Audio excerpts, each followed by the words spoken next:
राम राम, स्वागत आहे तुमचं नवीन एका ब्लॉग मध्ये. आपण काय आज पण गेलो होतो रोडीला पोते भरायला. मग काय पोते वगैरे भरले. पोते भरल्यानंतर आलो होतो. आपल्याला जायचं होतं अहमदपूरच्या फेडरेशनला आज पण. मग म्हणलं चला जाऊया. तिथून काय निघालो, दोघ जणच होते आपले मित्र सोबत. मग काय कॅनलच्या साईडनं हळूहळू रस्ता कापत कापत म्हणलं निघावं. कारण रस्ता पण खूप खराब होता. मग म्हणलं थोडा वेळ हळूनच जावं. एकबार हायवेला लागल्यावर मग काही टेन्शन नाही. तिथून काय आलो डायरेक्ट हायवेला. पोहोचलो अहमदपूरमध्ये मित्रांना सोडणं. मग टायरात जरा हवा कमी होती.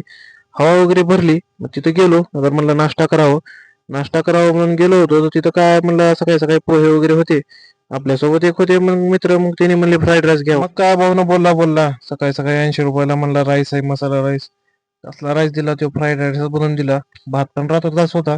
मग म्हणलं आता काय, जसं भेटलं तसं खावं. सकाळ सकाळचं आहे, काही टेन्शन नाही म्हणलं. मग थोड्या वेळानं काय तिथून आपल्याला जायचं होतं, कॅन्सल झालं इथं माल घ्यायचं.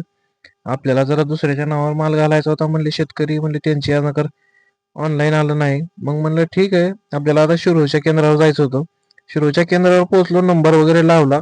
मग काय तिथे आले होते सुरेश भैया. जरा मशीन आली होती नवीन 86 त्याचं उद्घाटन होतं. मग काय म्हणलं तेवढ्या धनंजय भैया भेटले. भैयासोबत जरा बोललो वगैरे.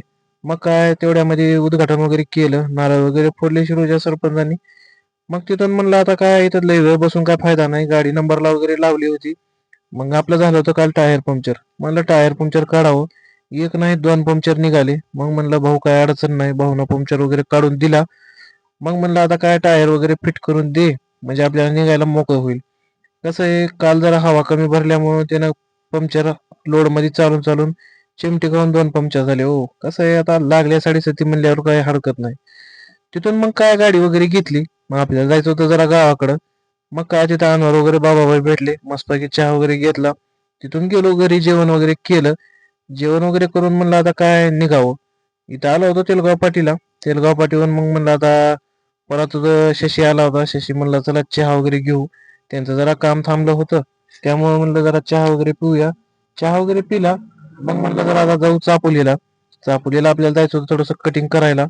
मस्त गप्पा वगैरे केल्या. अनवर कसं आहे, अनवरनं काम वगैरे सर्व ओके केलं होतं आज.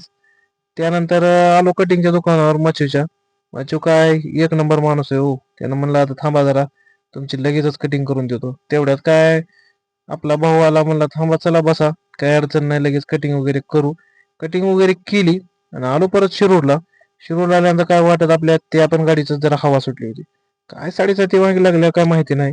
मग काय तिथली हवा वगैरे भरली. मग निघालो आता परत गावाकडे. भेटू लवकरच नवीन एका ब्लॉग मध्ये. तेवढं चॅनलला